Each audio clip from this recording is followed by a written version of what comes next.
Hi friends, जय जगन्नाथ। आपण मानक स्वागत करुच्ची everyday special by Urmi channel को। मु उर्मी। आज मु आपणक माय नहीं आसीची चिंगुड़ी मसलार रेसिपी। चिंगुड़ी मसला तो आपण माने बहुत प्रकार खाइथिबे, किंतु एही स्टाइल रे थरे बनै की खांतु, आपण मानकु निश्चय भल लागिबो। तो डेरी न करी चलंतु देखि नबा ए रेसिपीटी को। प्रथमे मु चिंगुड़ी को एठी भल भाबरे सफा करि नेछि। सेइथिरे किछि हळदी गुंड और लूण पकई गोले नबा।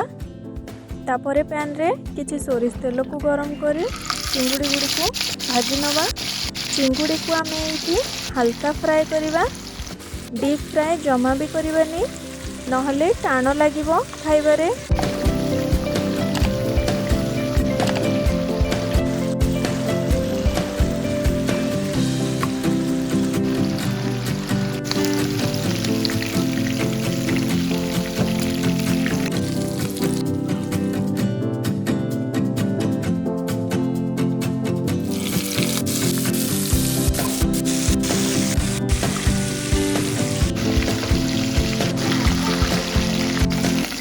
चिंगुड़ी गुड़ी को भाजी हो गले से तेल रे आमे किछि कटा प्याज को पकई भाजी नबा। एबे आमे मसला को रेडी कर नबा। सेइथि पई मु नेछि 2 चम्मच धनिया, 1 चम्मच जीरा, 1 चम्मच पोस्तक, हाफ चम्मच गोलमरीच, 4टी लवंग, 2टी गुजराती, 1 बड़ खंड डालचीनी, 1 तेजपत्र, खंडे अदा, किछि रसुण, यही सबू को आमे भल भाव में बाटी नबा। पियाज भी ये आमर देखु भाजी हो जाइए। से आमे बाटी नहीं मसला को ऐड करी चलई नबा।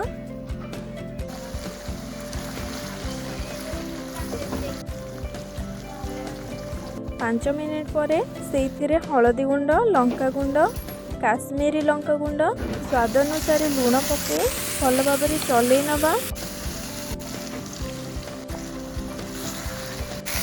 मसला भल भाव में कषि हो गले से चिंगुड़ी को ऐड करदबा।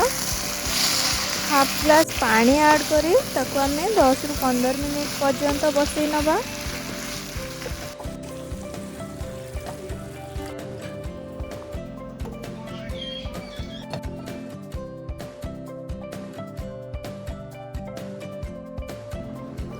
पंदर मिनिट पर आमे एठी कटा धनिया पत्र पके ओल्लै नबा। रेडी हो जाइए आमर सुआदिया चिंगुड़ी मसलार रेसिपी।